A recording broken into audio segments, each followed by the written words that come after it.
This video won't take quite as long because you'll be watching the video supplements through Edpuzzle. But I did want to kind of give you an overview of LBJ and the Great Society because, and we'll be talking next week about Vietnam, and we'll go into some questions about that. Vietnam overshadows LBJ's presidency. And so, we talk about the Civil Rights Act and the Voting Rights Act and the Fair Housing, the Civil Rights Act of 68. And it gets real easy to forget that all of that's taking place under LBJ. It also gets real easy to forget that aspects of our society that we just assume are a part of our society, Medicare, Medicaid, Head Start, grants for college, job programs, all that kind of stuff, that those things have always been there. And in fact, it was under LBJ. So LBJ presents a very contradictory kind of president where, his real strength was in domestic policy and really what is kind of a New Deal sort of Democrat, as opposed to his foreign policy, which, is arguably a hot mess. We can talk about kind of the ancillary issues that have to do with not wanting to look weak on communism in the context of the Cold War. Nobody wants to be Truman, right? And you can talk about the fact that that military-industrial complex that Eisenhower warned us about, that the military expenditures that are being used to keep us, ahead, quote unquote, in the Cold War, are creating a system where people expect the government to spend that level of money. And that level of money then stimulates economic growth, except eventually you have to use those weapons or they deteriorate and it's a waste of money, right? So you've got some things simmering in the background in relation to the Cold War that LBJ is trying to navigate, and arguably he doesn't do it very well. But we're going to talk about that a little bit more when we get to Vietnam. But I want you to understand that that's simmering in the background, okay? Especially when you think about the Watts riots and the rise of Black Power and that kind of thing. But our primary focus today is on the Great Society programs, in particular what they are, right? And I'm not going to show you any videos during this. If you really want to watch The Accidental President, you can go to the slideshow and click on the link. And I've mentioned before, you have two Americas. You have the affluent suburbs, you have the inner city. Eisenhower had begun to try to address this problem. He had actually initiated a series of urban programs that actually are kind of the foundation for what we would now call a housing project, low-income housing for people. But all it really ended up doing was consolidating poverty in particular areas, right? And then businesses didn't want to go to those areas, and it just kind of, so the Eisenhower programs actually had a counterintuitive result.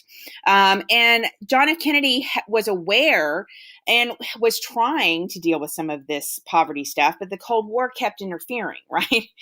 Cold War and civil rights kept popping up and making it very difficult for JFK to really address the issues of poverty and that sort of thing. So it's not until LBJ comes in that you really see any difference. And I include these pictures here.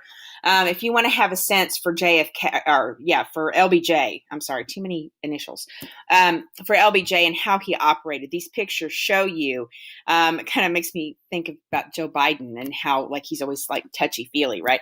LBJ was really notorious for getting up in people's faces, right? And he was really tall.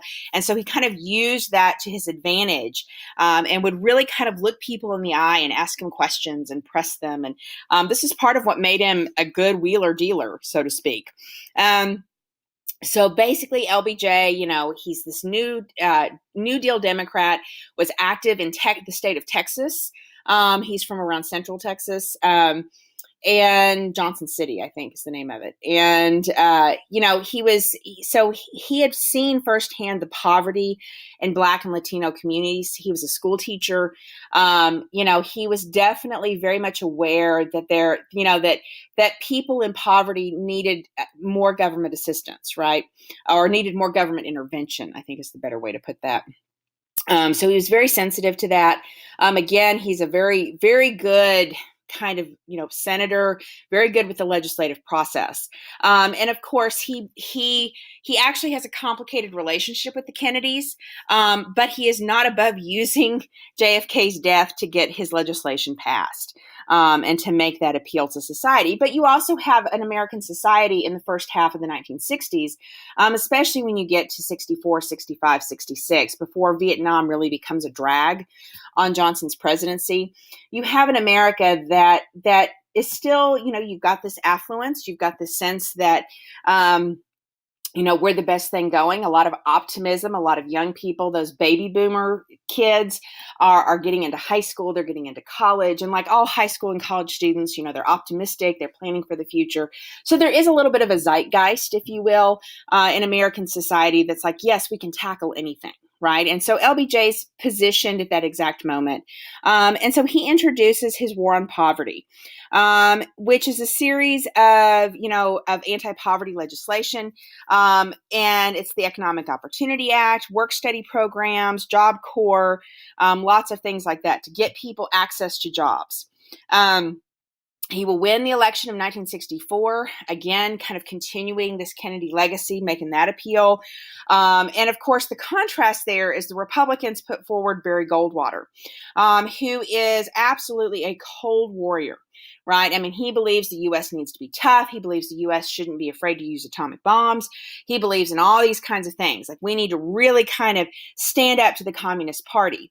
And if you want to watch the LBJ campaign ad, you can pull up the slides and click on the link. And again, remember, they were coming off the Cuban Missile Crisis and all the anxiety about duck and cover. And so LBJ will run this campaign ad that shows this little girl kind of counting a daisy. And then it starts a countdown. And then you have this nuclear bomb. And you have basically a recording of LBJ saying, we must love each other. We must live together, that kind of thing, or we will die. Right. And so in contrast with Barry Goldwater's kind of hardcore anti-communism, American nationalism, Americans very clearly choose LBJ. Right. And you have this embrace of kind of that LBJ progressivism. That won't last forever, though. And we'll see. And part of that is the Watts riots, part of that's the civil rights movement, part of that is Vietnam, and part of that will be Nixon and his ability to manipulate things. So the Great Society is a vision of a better, more equal United States. He wants to basically extend opportunity through kind of economic reforms and make society better and stronger. Very much kind of the same notion that FDR had. So, and like I said, part of this kind of hopeful environment of the 1960s. Of course, we've talked about his civil rights legislation. That's an important piece of the Great Society. And then you have a series of programs, right? These are what we call entitlement programs. These are things that Americans are entitled to because we are citizens. Now, I would argue that Social Security is not an entitlement because we pay into it, although some people argue that it is. But that goes back to the New Deal, not to Great Society, right? The ones that you need to know most of all is going to be Medicare and Medicaid, right? You care for the elderly, you aid the poor. So, Medicare becomes this massive program, Medicaid for those in extreme poverty, and for children. You've got Elementary and Secondary Education Act. That's money to provide education in local communities. We develop Project Head Start, to help kids that are disadvantaged. You create public broadcasting system. Lots of arts programs. You have Department of Housing and Urban Development. This becomes a part of the cabinet, right? Lots of money for low and middle income housing.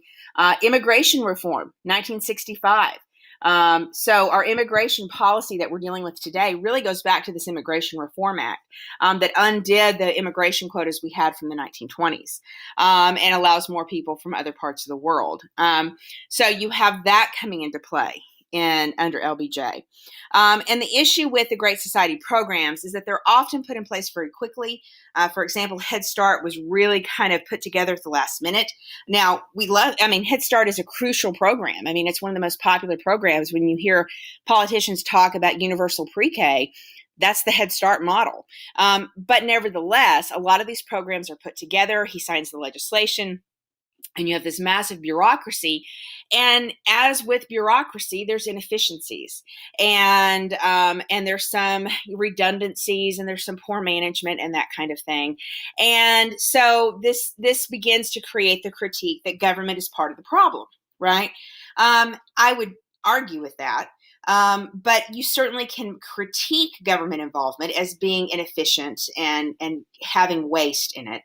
And of course, a lot of these things are trying to produce, when you're talking about education and economic opportunity, these things take a generation to be seen and to be felt. And so when you're talking about an American society who by 67 and 68 are seeing Watts riots and are seeing Black Power movement, they're going to be a little bit frustrated because they feel like, oh, look at all this, look at all we've done, all these progressive reforms to create economic opportunity and civil rights. And why is everybody so mad, right? Well, because these changes take time. And one of the unfortunate circumstances, I think, and I think we certainly see that with the Affordable Care Act and with some other policies from the Obama period, which is if you don't communicate to people that it takes time to do these things, it takes time for, be patient. It's going to take time, which is one of the things that FDR does with the New Deal, which is, it's going to take time. We're going to have to work through this, but we're going to get there, and LBJ doesn't do a very good job with that. And of course, Vietnam becomes increasingly expensive and the budget starts to really balloon, and people are the politicians, particularly Republicans, are getting upset at that. And the left, the liberals, are getting upset about American presence in Vietnam. And why are we wasting money on that when we can put more money towards domestic programs and all this kind of stuff, right?